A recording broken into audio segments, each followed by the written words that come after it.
بسم اللہ الرحمن الرحیم۔ السلام علیکم ورحمۃ اللہ وبرکاتہ۔ جو شخص استغفر اللہ کے ساتھ ہی یہ صورت پڑھتا ہے، اللہ تعالیٰ اس سے اتنا خوش ہو جاتے ہیں کہ جو مانگو عطا کر دیتے ہیں۔ حضرت عبداللہ بن بصر رضی اللہ تعالیٰ عنہ سے روایت ہے کہ رسول اللہ صلی اللہ علیہ وآلہ وسلم نے ارشاد فرمایا، بہت عمدہ حالت ہے اس شخص کی جو کہ قیامت کے دن اپنے نامہ اعمال میں کثیر استغفار پائے گا۔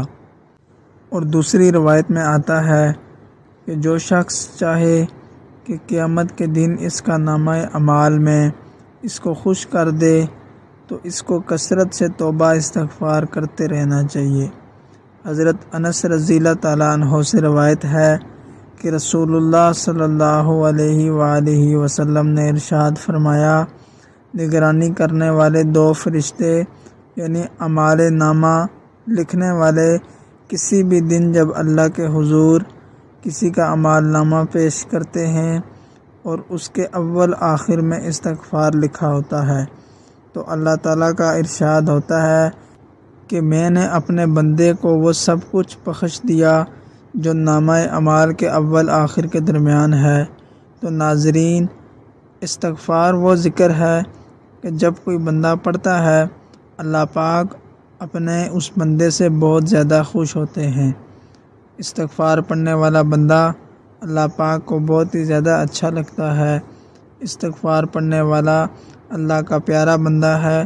تو جب آپ استغفار کے ساتھ قرآن کی یہ صورت پڑھیں گے تو یہ صورت بھی اللہ کی بہت پیاری صورت ہے۔ جو بندہ یہ صورت پڑھتا ہے اللہ پاک کو وہ بہت پیارا لگتا ہے۔ تو جب آپ اس عمل کو کریں تو اللہ پاک سے کچھ بھی مانگیں گے تو انشاءاللہ تعالی اللہ پاک آپ کو ضرور دے گا۔ دنیا کی ہر چیز آپ کے قدموں میں ہوگی۔ تو آپ نے کسی بھی نماز کے بعد سب سے پہلے 3 مرتبہ درود پاک پڑھنا ہے۔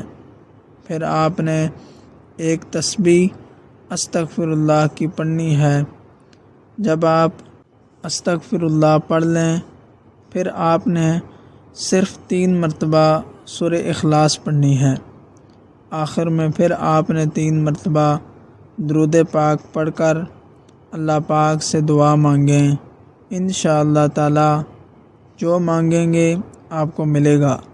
رزق مانگیں، عزت مانگیں، شفا مانگیں، کسی بھی بیماری سے قرض سے نجات مانگیں تو انشاءاللہ آپ کی دعا ضرور قبول ہوگی۔